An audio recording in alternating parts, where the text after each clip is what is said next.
just a few moments when we're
Good afternoon, everybody out there in Reynoldsburg. Welcome to the 12 o'clock show with Mayor Joe. And our special guest joining us today is Reynoldsburg City Councilman for Ward 3, Bhuwan Pyakurel. How are you doing this afternoon, Councilman?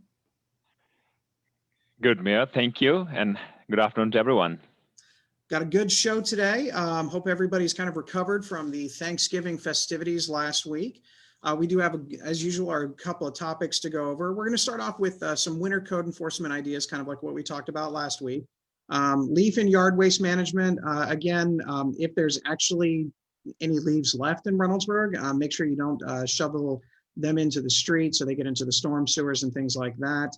Obviously, one thing that we'll talk about is snow that did come out. I know we put a post out the other day from our street department, and they were very appreciative of people not pushing snow into the street and kind of piling it up to the right side of their driveway so the plows can come through and clean things out. We also have some trees in the right of way to kind of keep attention to. If you're walking on the sidewalk, you should have about 7 feet clearance on the sidewalk, so that way the trees aren't hitting your head. And if you're on the street side of it, make sure that they're at least cut up to about 14 feet. So our delivery trucks, the post office cars, UPS, FedEx, things like that, that they're not getting their things scraped up. Because what you don't want to do is you don't want one of them to take off a branch as they're driving through. So kind of keep that in mind.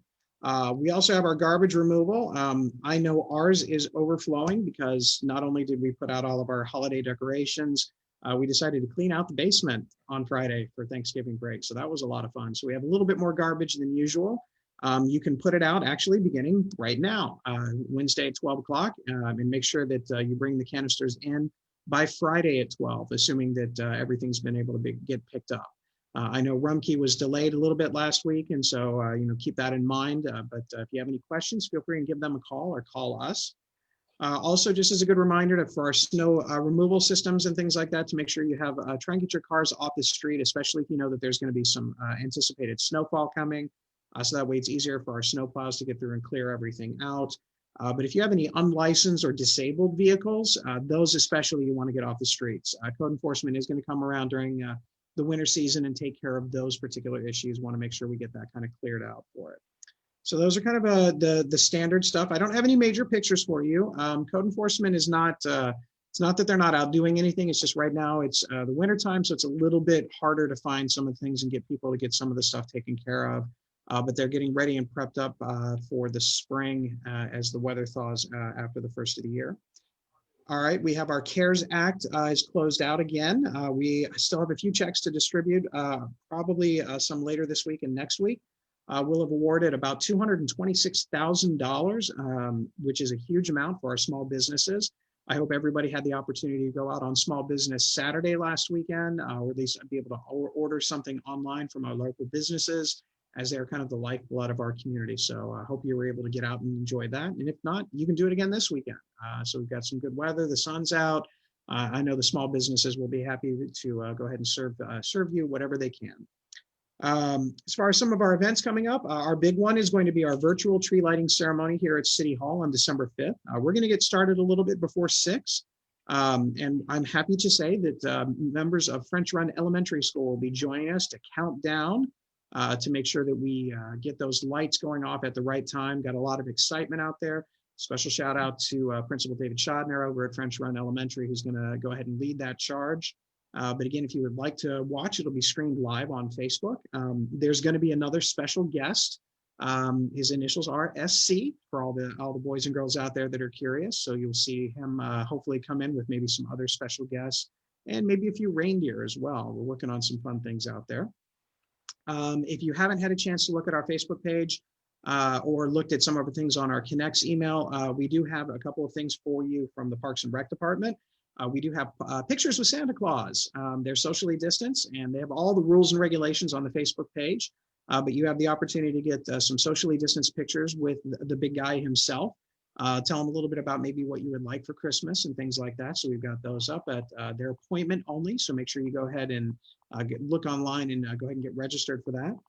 We also have Santa letters. You can do things a couple different ways. You can bring a letter here to City Hall. Santa's mailbox is right outside. Or you can go ahead and maybe do things a little bit more technologically advanced. And you can send us an email. The email address is also listed on our Parks and Rec page. It's sclaus@Reynoldsburg. So kind of keep that in mind. That's out there as well. And hopefully, now that the weather's out there and you see the snow on the ground and people have put their Christmas lights up and things like that, feel free and send in some of your pictures here to City Hall. We may be able to post them on our page just to kind of go out there. I've seen a couple of great ones out there. So if you're driving around the neighborhood, or if you were one of those holiday lights extraordinaire and you want to go ahead and show some of your skills, feel free and share that with us here at the city. So with all that being said, now we get on to the good interview portion of everything. Councilman, really appreciate you taking time out of your day today to come and talk to everybody. I know it's been a really busy year for everybody, but for you and your family, how have things been going? How have you been dealing with the COVID, especially now that things are kind of resurging? Yeah, thank you, Mayor, for this opportunity. As far as COVID is concerned, there are two things to talk. First is our family. I always tell that we are blessed. We're not yet getting that one, but extended family, lot has been happened.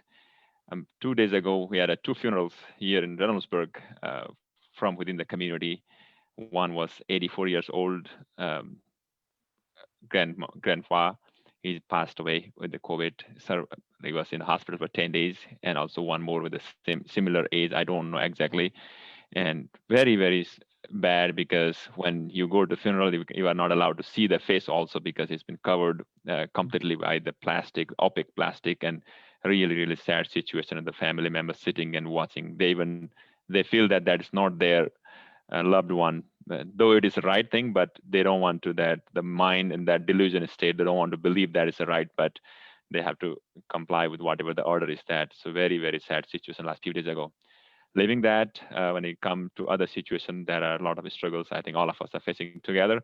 Hopefully, very, very hopeful that I think Britain today started giving the vaccine.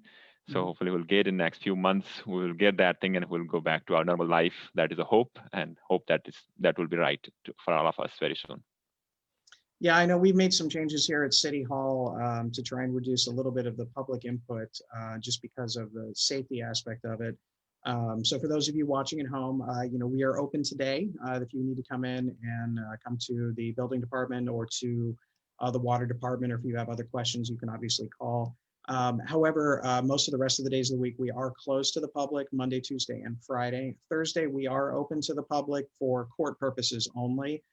That being said, you can always call us here at City Hall and set a meeting and have an appointment. So if Wednesday is not something that works out for you, you can call us and set an appointment if you need to come in and talk to somebody for the water department and things like that. But we're just trying to limit as best we can as much as things are coming in to limit any kind of COVID exposure. So you may see a couple of different things here at City Hall. We have some touchless doors now. So when you walk in, you just wave your hand and a couple of our doors open up a little bit. So that way we don't have to worry about as much of the physical contact as possible. So there'll be a couple of changes there. Now, you've almost completed your entire first year as a councilman. What's been the biggest challenge, not including COVID, because obviously, we know that that's a challenge, but what's been your biggest challenge as a new member to City Council? Thank you. I would say that the challenge and the opportunity both are same thing for me. The one thing that the challenge that we are facing right now, I mean, both COVID and non-COVID situation is that we need to find out the time to talk. We are next door neighbors. For one or the other reason, we're not talking. I believe there's a lot of opportunities available whenever if we get make some way to talk to each other. There are many options available in the city. In the week, like yesterday night, we have a tomato festival discussion. That's a lot of opportunity for many of us to talk. I was watching live. I did not join the Zoom, but I was watching live and see a lot of conversation happening. So I think the both challenge and opportunity lies there. And I see the same situation happening in many, many different areas. Before we were a little better because we were coming together in the soccer field or basketball playing or any other games, but all those things are not there. So I think that is the biggest challenge, and opportunity also is right there. If we can come together and many other, in addition to sports, maybe we can do neighborhood watch, or maybe we can do a monthly or maybe a bi-monthly, once in a 3-month cookout outside with various different food from multiple cultures. I think that would be a good opportunity for a start conversation. So that is one thing I see, both challenge and opportunity lies. But as far as the city and the city council role is concerned, the challenge that you are talking about is the things that we wanted to do, we are not able to do. And those are the challenges. So, so I think that is true across the board. And also here in Reynoldsburg also is true. And same thing for me as well. Well, I know that council's been active with a number of initiatives, and obviously so is our office. So I think we're trying to make the best of a difficult situation when it comes to COVID. I know we've made some great strides all the way across, and hats off to everybody on council for participating as vigorously as they are in some of our legislative initiatives. As far as moving forward, thinking forward, are there any specific challenges that you see, or any specific subjects that you want to see the city of Reynoldsburg tackle as kind of like you're leading the way as a councilman? So a few things I would like to bring this up. So one challenge that we were facing, and we had a solution for that one, is a civilian review board in Reynoldsburg, city of Reynoldsburg. So I see a lot of opportunities come out of this thing. One is we are in the process of going towards creating a citizen police academy. In the past, I'm a graduate of Citizen Police Academy, the Columbus Police, and with the FBI. Both I'm a graduate for both these programs, and I also was in with the sheriff program also in the Franklin County. I could not complete because of my health reason. But when you go to the Citizen Police Academy, we understand what are the challenges our law enforcement individual faces when they meet with uh, any situation. And that way we can see both the sides. There are many times, I would say 99% of the time or 95% of the time, law enforcement officers, they are trying to do the best. And when they try to do the best, there are a lot of things which as a civilian we don't see what are the difficulties they face. So with the Citizen Police Academy, we get an opportunity to see the perspectives from the law enforcement side. And also the members of the law enforcement community will see have opportunity to see the challenges of the civilian side. I think that is a very good opportunity that we are creating. That's a product of Civilian Review Board. I think we'll be starting very soon. So that's, I'm very happy and proud of the work that we have done in that front. So that's one thing. And the next one is, again, with this challenging situation, our YMCA also has a lot of challenges as usual for many other businesses in Reynoldsburg and throughout the state or throughout the country or throughout the world, every world to say. And for next, I'm also the member of the YMCA board here in Reynoldsburg. And I was looking at our website, and very exciting news in this difficult time that YMCA is giving 20% off the membership until March 2021. So if any members in Reynoldsburg or anybody who want to take the membership with the Y, this is the time. Though there are limited services because of the COVID, we have to make some appointment to get the services. But in spite of that, the 20% off is significant amount in this challenging time. So I would suggest the residents, constituents, to take this opportunity and get the membership and get benefit out of why, though there's a limited services, as I said before. So the third thing is, even during my campaign, I told that the biggest challenge that we are facing as a city is a street and sidewalk. So I think we have made some progress towards that. Mayor, you may want to talk the details of it. But I think if I find any opportunity in the process where I have to vote and make some advocacy work, even in the city or federal, I am always there.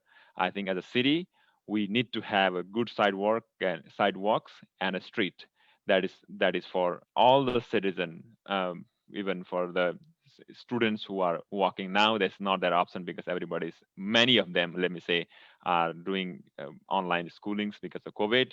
But in normal situation, we need to walk. We should be able, our students, our children should be able to walk to and from the school. And those times are, those sidewalks and streets are essential for our safety and also for easier walk and going and coming from different businesses and schools. Well, I agree. I know that's something that you talked about extensively. And usually when you and I talk, you're always asking about the updates on where we're at. So for everybody watching at home, just a couple of things to keep in mind as we're moving forward into next year. Our streets program is going through the process of being looked at. So we've identified the streets that are going to probably be worked on next year. And so what we're going to do is we've actually included some sidewalk repair into those things. So if we're working on, let's say, Virginia, and that's one of the roads that's going to be looked at. And so what they'll do is they'll actually inspect the sidewalks in that area that we're working on. And if there are areas that need repairs, then those are some things that we can work on. So we have the crews there that are doing the curb work, that are doing the street repair, and doing the sidewalk repair all at the same time. So that's one aspect of it. So as we move forward, every time that our street crews are moving from one part of the city to the other, the sidewalks are going to be looked at in those areas. We also have what we call, I guess, missing sidewalks. One example would be that we're looking at for next year is on Palmer and Graham Road by the Livingston House, where all of a sudden the sidewalk on Palmer is going and or on Graham, and then it just stops right by the Livingston House. So the question is that finishing that off to have that extension of sidewalk going from Palmer on Graham all the way to the 5-way interchange. So that way we can get a crosswalk in there for safety purposes and expand a little bit of those types of things. One of the other council members, Councilwoman Lawson Rowe, I guess there's an area off Retton that it just stops, and there's a number of houses that go between where the sidewalk stops and then it doesn't pick up again until you get to the actual sidewalks on Bryce Road. So those are some of those areas that we're going to look at. So we're going to take a look at the areas that we're repairing. We're going to look at some of those missing pieces of sidewalks, and then obviously anytime that we get new development within Reynoldsburg, so you look at whether they're the townhomes that are going to be on Rose Hill, or if you're looking at what's being built right now on Taylor Road and the sidewalks that are being looked at in there. These developments, when they come in, they actually have to put those sidewalks in. So anytime that a new development is coming in, they're going to make sure that those sidewalks are taken care of ahead of time, because that's part of what we think that they need to do, is their commitment to the city to help kind of build that connectivity. We're also looking at extending some other bike trails and things like that. And as you know, we've talked about the Wagner Road project a number of times about sidewalks and bike paths on Wagner Road. That we are slowly getting ready for as we move forward over the next couple of years. So, but definitely a big thing. Right now, we usually take a couple of questions. I don't know if we have any so far. We've got one question. So, the question is, how do you see graduates from a Citizens Police Academy applying what they learn? There are multiple ways. Let me say there are 3 specific ways. Number one is, let me give you my own example. So when I talk about policing, I was new to this country, and I did not know that if I was stopped by an officer, I should put hands on the wheels. So I just learned that one from the Citizen Police Academy. So I think that in itself is a big life lesson for many graduates, particularly like people like me, whereas new to the system. And I think even if we are not new to the system, many of us who do not know, because that has never been happened to individuals. So that is one very simple, basic, one example. There are many, many such examples. And one more thing I just want to let you know also, during the Citizen Police Academy, there is one of the program is called Operation Street Smart. That means how we can be smart in the street. Like give me an example here. During the that one of those class, Operation Street Smart, the officer presented us a scenario where there was a 19-year-old young lady died by overdose. And when he talked about that one, their mother, when they after the death and all those things, when they were talking with their mother, she told that before the death, that the student was all straight A student from well-to-do family, everything was all good. But the mother, when she was cleaning the room of that young woman, she used to find some kind of small kind of thread in the room.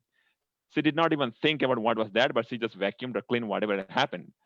And after the death, when she went and cleaned the room, she after the death, when she talked about the Citizen Police Academy, maybe after several months, she went to Citizen Police Academy and learned about those drugs and those kind of things, that kind of thread that was part of the substance that she was eating.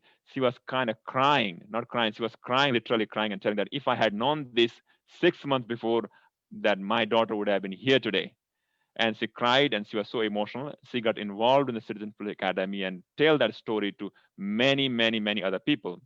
So these are the few examples that are practical life-changing event, like how to see our younger people involved in many kind of things, good or bad.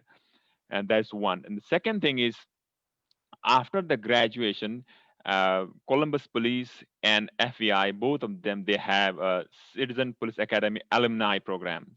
So with the more than the police, the FBI, everyone they do is every month and twice a month, they make a presentation what is happening in the region and what is a big bullet point they can do. So they make a presentation how to deal with a certain upcoming situation.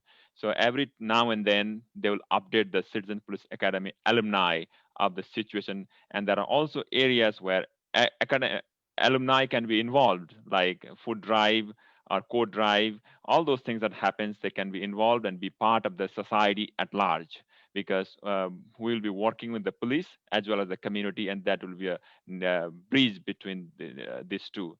And the third one is, we will, as a citizen, we get educated. I think it's a long-term program. That way, we get empowered ourselves when situation comes. I think instead of getting angry, um, we will be knowing what will be the fact, because we will be definitely have a better connection with the police. We can reach out to the police from different channel and say, hey, what is this?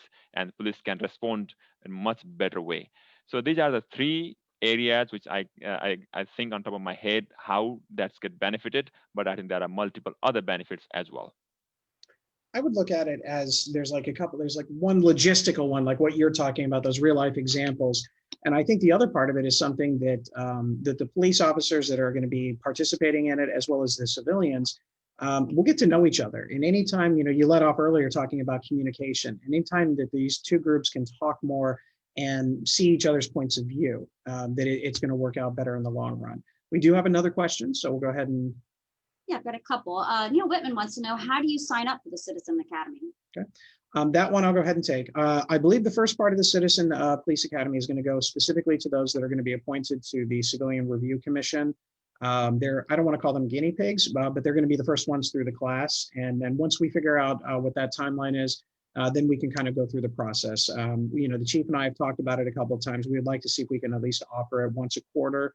A lot of that is COVID depending, and as far as how do we make sure that we have enough space and that there's not too many people in the room and things of that nature. But we'll definitely get some more details out on that. And something tells me Mr. Whitman would probably like to participate. Another question is about, can you give us an update or talk about the cricket field? Yeah, the cricket field. Obviously, nothing's going to happen to it right now during the winter months. But as we move forward, we are going to hope to reorient it to the point to make sure that it is a more standard cricket field. I guess that would probably be the best way for the terminology. I guess there were some concerns that it was not as player friendly or as regulation as it was supposed to be. So definitely that is going to be something that we're going to be working on once the weather breaks in the spring. Any other questions for right now? All right. Yeah, Oh, okay. yeah. For the cricket field, Mayor, what happened was, first of all, I want to thank City.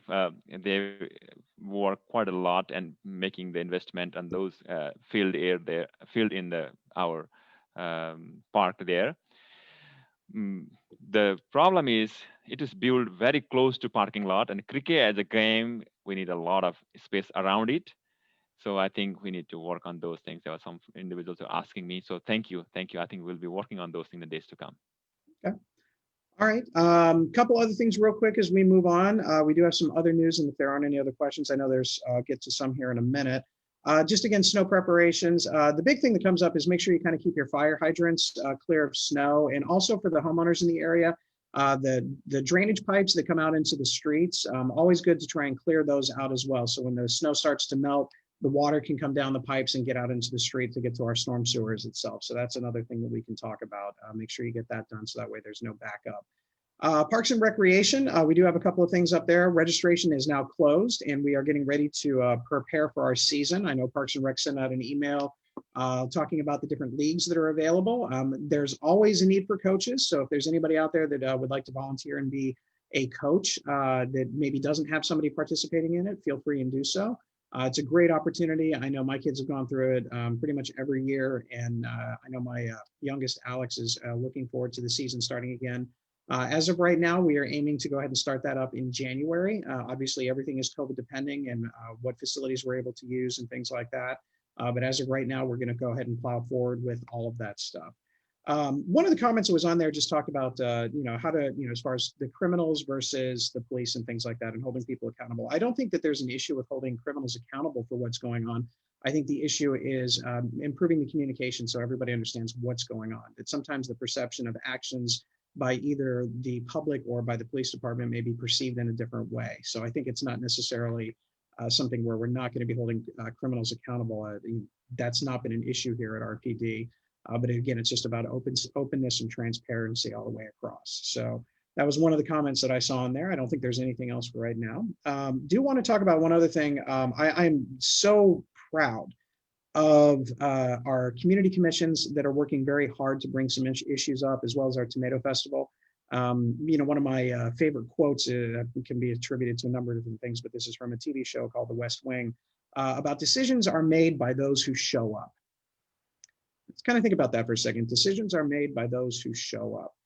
So for those people that are on the Community Commission, the Civilian Police Board, the Tomato Festival Committee, they're actively taking a role in how things move forward in our community. We've got great conversations about it from the Welcoming and Diversity Committee about multicultural events once COVID is gone. We're talking about having a welcoming booth at a number of our city functions and things of that nature. We're looking at how do we incorporate more art and more diverse cultural music and dance events into the Tomato Festival. We're talking about how do we incorporate, one of the great ideas last night was how do we incorporate some of the history of Reynoldsburg and specifically in the, how it relates to the, Livingston and the tomato, how do we incorporate those types of things? And so for those people that have made that determination to get involved and stick with it, I thank you. I think that's what makes a community like Reynoldsburg so special, is you have so many people that are willing to kind of go ahead and put in the work to make the change that they want to see out there. So again, thank you to all of you out there. Any other questions before we move on? Last one, this is, it says, is clearing the drain lines the city's responsibility? Clearing the drain lines on the street outside of the plows that go in, that's just a thing that you have to try and clear out. Plows will come through, and depending on how close they get to the curbs, it's there. It's just kind of good practice to clear it out so that way the water has somewhere to go when it kind of goes through the drainage systems. But as far as the drains, like the actual sewer system, if there's anything in the storm waters themselves, if you feel that there's like I don't want to call it not a leak, but if there's like a backup, or if there's too many leaves in there, or too much stuff in there, and you see like pooling of water, things like that, give us a call here at the city so we can go ahead and take a look at it, because we can always put a camera down there and see if there's any blockage. That's why it's so important to not let your leaves get pushed into those sewer lines, just because, or stormwater lines, just because we don't want to have that stuff kind of caught up in there, and we want to clear that stuff out so that way there's no incidental flooding. With that, we have our next fireside chat next week. We have our Senior Center Manager, Judy Doran, is going to be joining us next week. I know she's incredibly excited about coming out here. We have a great following in our senior citizen community, and they're not going to watch for me, but they're definitely going to watch for Judy. So I'm really proud to have her on. She's done some great things out there, some cool programming ideas as we're kind of dealing with COVID. But with that, Councilmember Bhuwan, Pyakurel, I do appreciate you coming on the show today. It's great to hear, how involved you are, and obviously your dedication to sidewalks. I know sometimes we kind of laugh at a little bit, but it's so important, especially when you're talking about a community that wants to have a little bit more interconnectedness. So last call for questions. We're good on that one. All right. So everybody, again, stay safe, stay respectful, and especially during these winter months, for our essential workers that have to go out in that cold weather to gather up the shopping carts that are not where they're supposed to be, please put them where they're supposed to be. They just look so cold out there without, trying to move those shopping carts around. Let's go ahead and take care of that. And we will see you next week. In the meantime, have a great time. We'll see you, everybody. All right. Thank you. Bye.